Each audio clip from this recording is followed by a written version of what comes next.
After my C-section, I begged, "Can someone please hold the baby so I can rest?" Hours passed. Nothing.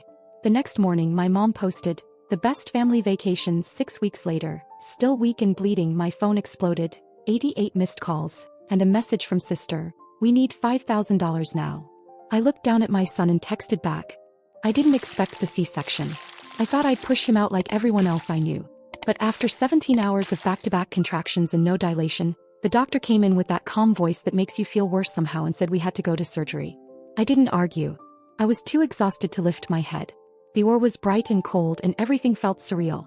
I remember my arms being strapped down and this pressure, like someone standing on my chest. Then I heard a cry. My son's first sound in the world, and I couldn't even move to see him. They brought him to my face for a second, then whisked him away as they stitched me up. When I woke up in the recovery room, everything felt heavy. My arms, my legs, my head.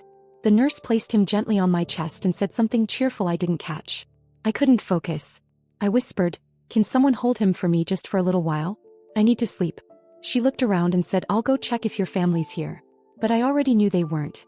Brandon was there. My ex. We'd broken up 3 months ago after everything between us broke down. The stress, the fighting, the distance. But somehow he was the only person in the room with me. He held the baby while I drifted in and out. Changed the diapers. Watched the monitors like a hawk. I didn't have the strength to talk much, but I remember thinking I never expected it to be him. The next morning, after a night of nurses adjusting IVs and me trying to sit up on my own, I opened my phone. No text from my mom. No missed calls. Nothing from my sister either. I checked Facebook just out of habit. And there was a full family photo. My mom, my sister, and my stepdad on the beach, matching outfits, sunglasses, drinks in hand. The best family vacation. Posted at 10:03 p.m. the night I was cut open and brought a new life into this world. They knew the date. They knew the hospital. They knew I'd asked them to come. And they left. I didn't cry. I think I was too empty to cry by then. Just stared at the photo until the screen dimmed. Brandon came back into the room with coffee.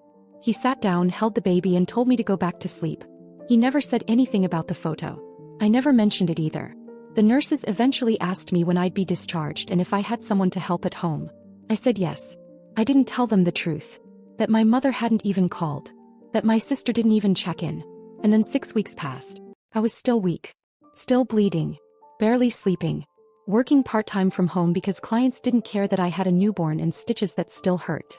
That morning I left my phone on the table for an hour. When I picked it up I saw 88 missed calls. Most were from my mom. Some from my sister. A few from numbers I didn't recognize.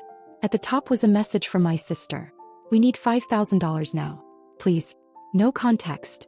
No explanation. Just that. I looked at my son asleep on my chest. Then I texted back. "I'll see what I can do." Even then I still thought maybe they'd just forgotten. That maybe I was overreacting. But that message. That was the beginning of everything shifting. Because a week later I didn't just say no. I started planning. I didn't reply right away. The message just sat there on my phone like something sour I couldn't quite swallow. "We need $5,000 now. Please." No explanation. No greeting. Just the usual demand, coded with just enough urgency to make it sound like an emergency. But they always did this. Always framed it like I was the family's safety net. Not because they respected me, but because I was useful. It's not like I hadn't paid before. I paid for my sister's rent once when she got behind. Covered my mom's dental bill. Bought my stepdad a new phone after he dropped his in a lake on a fishing trip. I even helped my mom refinance her car loan when she was drowning in payments. No one ever asked how I was affording all this while pregnant and working full-time. They just assumed I'd figure it out. But that morning my son was asleep on my chest, wrapped like a burrito in the only onesie that didn't smell like sour milk. I was running on maybe an hour of broken sleep. My incision was still sore. I hadn't showered. And when I saw that message, something in me just clicked off. I texted back. "I can't help right now. Maybe in a week or 2. Things are tight." That was a lie. I had the money. But I'd bled too much. Given too much. And they'd taken too much without ever giving anything back. Brandon was in the kitchen washing bottles when I said it out loud. Just one sentence, "They want $5,000. He didn't look surprised. Just said, "Of course they do." He hadn't left since the hospital. No drama, no announcement, just stayed. He'd grab groceries, put the baby to sleep, fold the laundry that had been piling up for weeks. We didn't talk about what we were. Maybe we were still broken. But he was there. I'd half expected him to come for a day or 2 and then go back to his old apartment. But he kept showing up. Cooking. Helping. being quiet in the way that people are when they're trying to earn back trust without saying it. Meanwhile, the texts from my family kept coming. How's the baby? Any chance you can send it today? Your sister's freaking out. We wouldn't ask if it wasn't serious. They wouldn't ask if it wasn't serious. That line made me laugh. They'd ask me for help when it was over dumb things. Spa deposits, concert tickets, credit card debt from buying stuff they didn't need. This wasn't new. They just never had the audacity to ask 6 weeks after abandoning me in a hospital. That week I stayed quiet, focused on the baby, on healing, on figuring out a rhythm with Brandon in the house. He was better with the baby than I thought he'd be. Not perfect but present. He woke up when I couldn't. He paced the hall with the baby when he cried for no reason. He looked at me differently now. Like he actually saw me. I started doing something I hadn't done in years. I let my phone ring and didn't answer. Until the texts changed tone. My mom started sending longer messages. I feel like we've grown apart. It wasn't our intention to miss the birth. We thought you had Brandon. We were going through a lot and we didn't want to bring that stress into the hospital. And then, we love you. Things just got complicated. No apology. No, I'm sorry I wasn't there. Just a vague explanation about how they didn't want to intrude. Funny how they didn't want to intrude at the birth of their grandson but had no problem blowing up my phone when money was involved. I told Brandon I was going to start saying no. Actually saying it. Not just delaying. Not dodging. Saying it like I meant it. He said finally. That same night I opened my phone, scrolled through my sister's messages and blocked her. The little "you've blocked this contact" message popped up and I just stared at it. It didn't feel petty. It felt necessary. The next morning I transferred all my family group chats into an archive folder and muted them. I didn't delete them. Not yet. Just moved them far enough out of reach that they couldn't haunt me every time I picked up my phone. Then I opened my laptop. I started looking over my finances, making a list of all the extra monthly expenses I was still covering for them without even thinking. Subscriptions in my name. Cell phone lines. A car insurance payment I hadn't realized was still coming out of my account.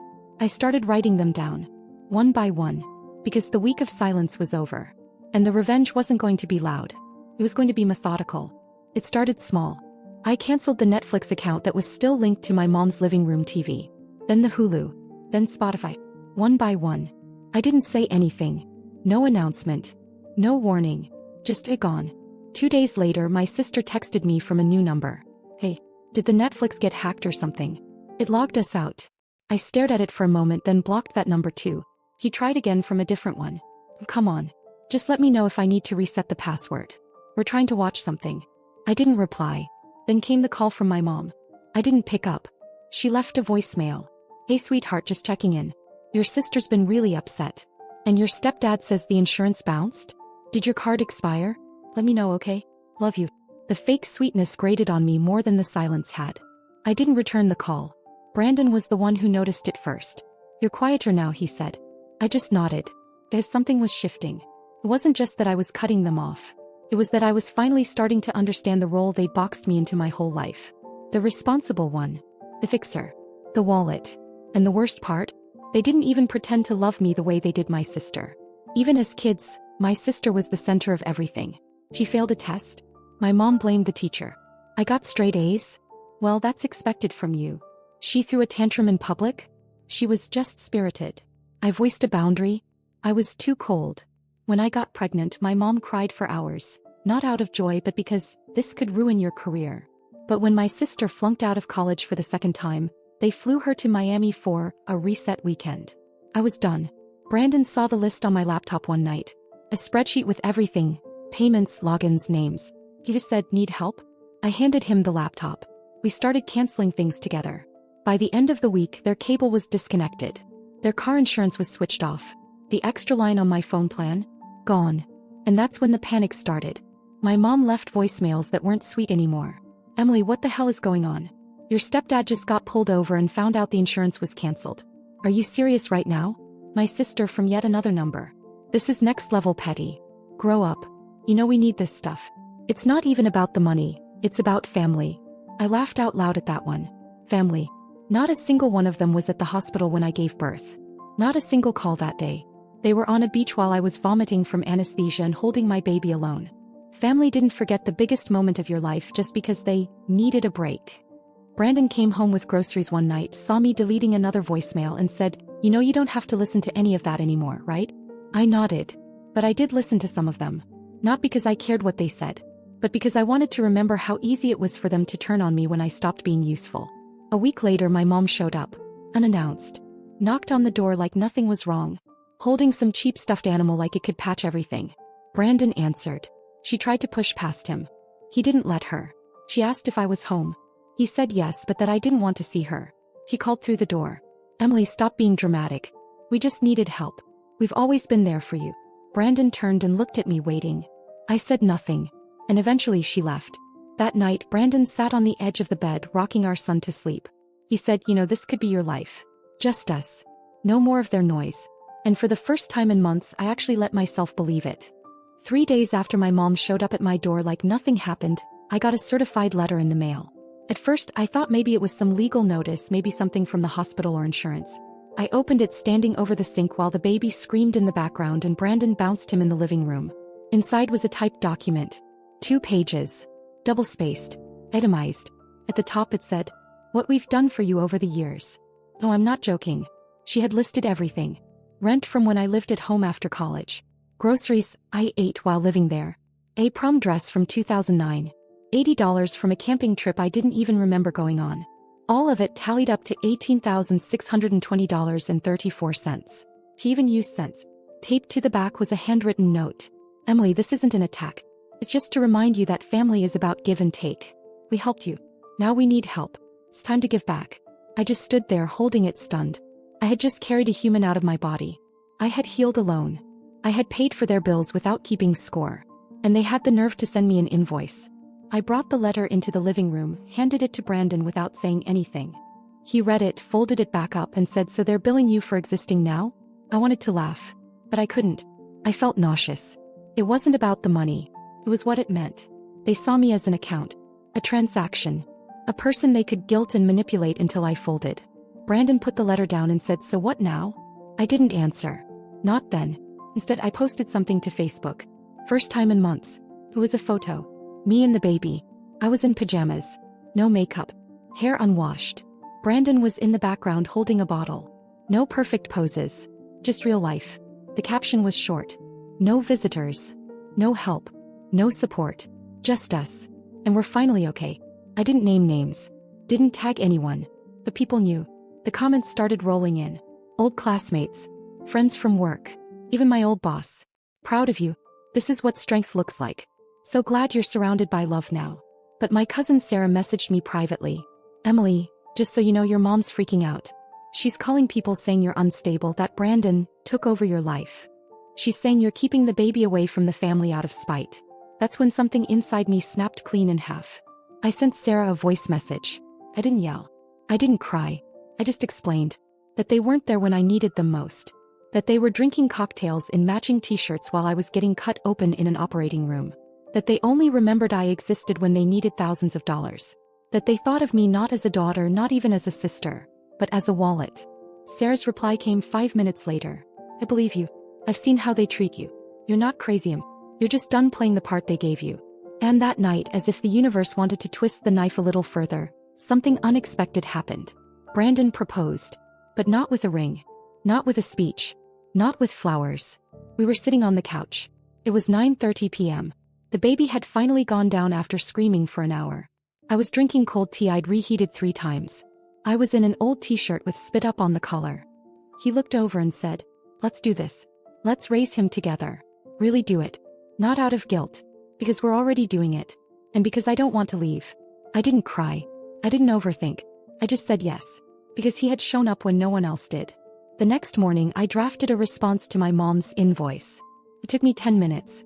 I sent her a check for $18,620.34. Along with a note. "Paid. Now don't ask me for another thing." And for the first time since I'd given birth, I exhaled. But I knew them. I knew this wasn't the end. They'd come back louder. Angrier. More desperate. And I was ready for it. The check cleared within 2 days. I watched it disappear from my account like I was paying off a credit card, not my own mother. Brandon asked me if I regretted sending it. I said no. Because I knew what would come next, and I wanted it to come. And I didn't have to wait long. 3 days later, my mom called me from a blocked number. I answered out of curiosity, not kindness. She didn't say hello. She said, "So that's it? You're cutting us off now? After everything?" I didn't respond. She went on. Said I was being brainwashed by Brandon. Said he was turning me against my own family. Said I was emotionally blackmailing them by keeping the baby away. I hung up. A few hours later, my sister called Brandon. I didn't even know she had his number. He let it go to voicemail, then played it on speaker while we sat at the table feeding the baby. "Tell Emily this is pathetic. She's burning bridges, and for what? You think she's gonna raise that kid without us? You're not even married. You think this is a real family?" Brandon didn't even flinch. He reached across the table and squeezed my hand. But the message stuck with me. Not because it hurt, but because it was exactly what they believed. That nothing in my life was real unless it included them. That Brandon wasn't a real father. That I wasn't a real mother without their approval. I started documenting everything. Screenshots, voicemails, messages. Every fake apology followed by another demand. Every passive-aggressive post from my mom's account. I kept it all. And then I started responding, not to them but to life. I called my phone carrier and removed the extra lines. Called the insurance company and gave them new payment info. Just for me. Changed passwords. Closed joint accounts. Anything with my name attached to theirs. Gone. They tried to shame me. Publicly. My mom posted a long, vague rant on Facebook a week later. It's sad when people you raise turn their back on you. Especially when they forget who fed them, clothed them, and picked them up when no one else would. Got a dozen likes. One heart emoji from my aunt. My sister commented exactly. I didn't say a word. But people noticed. Friends messaged me, "Are you okay? Do you want me to report the post?" I said no. Let them have their little spotlight. Let them scream into the void. Because behind the scenes, everything was falling into place. Brandon had started freelancing again. We were taking turns with the baby and starting to feel like a team. We were exhausted, broke, and figuring it out day by day, but it was ours. All of it. The mess, the love, the silence after a 3 a.m. feeding.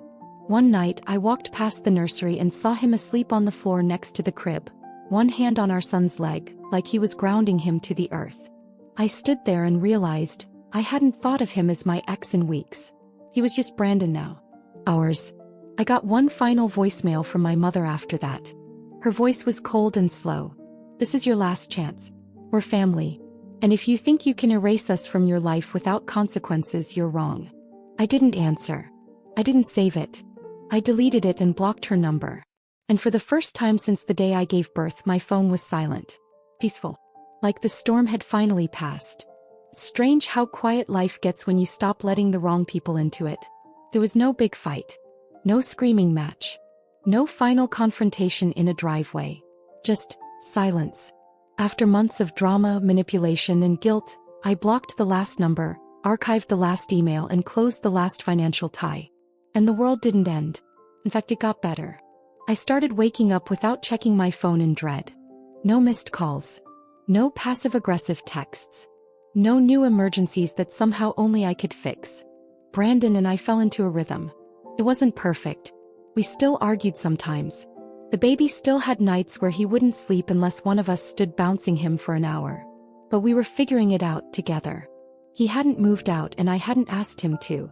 Somewhere along the way, that question just stopped being a question. He was home now. He started leaving little notes in the kitchen. Reminders for bottle times or, "You got this," scribbled on the corner of a grocery list. He wasn't trying to fix me. He was just there. And after everything I'd been through, that was everything. One afternoon, while the baby was napping and we were finally sitting down with actual hot coffee, I asked him if he remembered that fight we had 3 months before the birth when he walked out and we thought that was it. He nodded. I said, "Why'd you come back?" He thought for a second and said, "Because I realized I didn't want to miss anything. Not the good, not the hard. And because you were the strongest person I'd ever met, and I was tired of pretending that didn't matter." And that was it.